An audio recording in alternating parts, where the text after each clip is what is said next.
কাশ্মীরের পেহেলগামে গেল এপ্রিলে বন্দুকধারীদের হামলায় ২৬ ভারতীয় পর্যটক নিহত হওয়ার ঘটনায় পাকিস্তানকে দায়ী করে সংঘাতে জড়িয়ে পড়ে ইসলামাবাদ ও নয়াদিল্লি। যদিও পারমাণবিক শক্তিধর এই দুই দেশের মধ্যে সংঘাত এবারই প্রথম নয়, এর আগেও একাধিক ইস্যুকে কেন্দ্র করে সংঘাতে জড়ায় ভারত পাকিস্তান। ফলে দেশ দুইটির মধ্যে কূটনৈতিক সম্পর্ক খুবই নড়বড়ে অবস্থায় রয়েছে। অন্যদিকে গত বছরের আগস্টে বাংলাদেশের ছাত্র জনতার গণ অভ্যুত্থানের মুখে ক্ষমতা ছেড়ে ভারতে পালিয়ে যান প্রধানমন্ত্রী শেখ হাসিনা। নীল মজাদার গোলমার্ক বক্স, কুরমুরে বাইটে ফুরফুরে লাইফ। এরপর থেকে বাংলাদেশের সঙ্গে নয়াদিল্লিরও কূটনৈতিক সম্পর্কে ভাটা পড়ে। এছাড়া চীনের সঙ্গেও ভারতের সম্পর্কের ভিত খুব একটা শক্ত নয়। এই অবস্থায় ভারতকে বাদ দিয়ে দক্ষিণ এশিয়ায় নতুন ব্লক তৈরির উদ্যোগ নিয়েছে পাকিস্তান। আল জাজিরার প্রতিবেদনে বলা হয়েছে, বাংলাদেশ, চীন ও পাকিস্তান নিয়ে সম্প্রতি একটি ত্রিপক্ষীয় উদ্যোগ নেওয়া হয়েছে।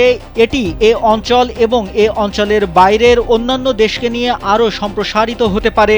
গত বুধবার ইসলামাবাদ কনক্লেভ ফোরামে পাকিস্তানের উপপ্রধানমন্ত্রী ও পররাষ্ট্রমন্ত্রী ইসহাক দার এমন মন্তব্য করেন। পাকিস্তান এমন এক সময় দক্ষিণ এশিয়ায় একটি বিকল্প ব্লক তৈরি করতে চাইছে যখন এ অঞ্চলের প্রধান আঞ্চলিক জোট সার্ক প্রায় অকার্যকর। মূলত নয়াদিল্লি ও ইসলামাবাদের টানাপোড়েনেই সংস্থাটি যেন মৃতপ্রায়।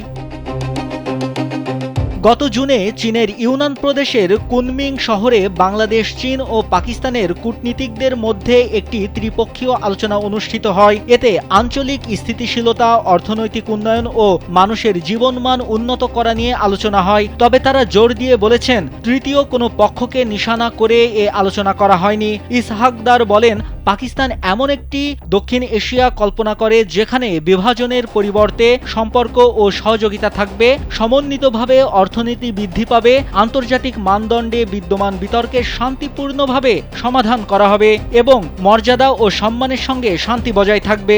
লাহোর বিশ্ববিদ্যালয়ের centre for security strategy and policy রিসার্চের পরিচালক রাবিয়া আক্তার বলেন, সার্ক স্থবির থাকায় এই প্রস্তাবের মধ্য দিয়ে পাকিস্তান আঞ্চলিক সহযোগিতা নতুনভাবে গড়ে তোলার চেষ্টা করছে।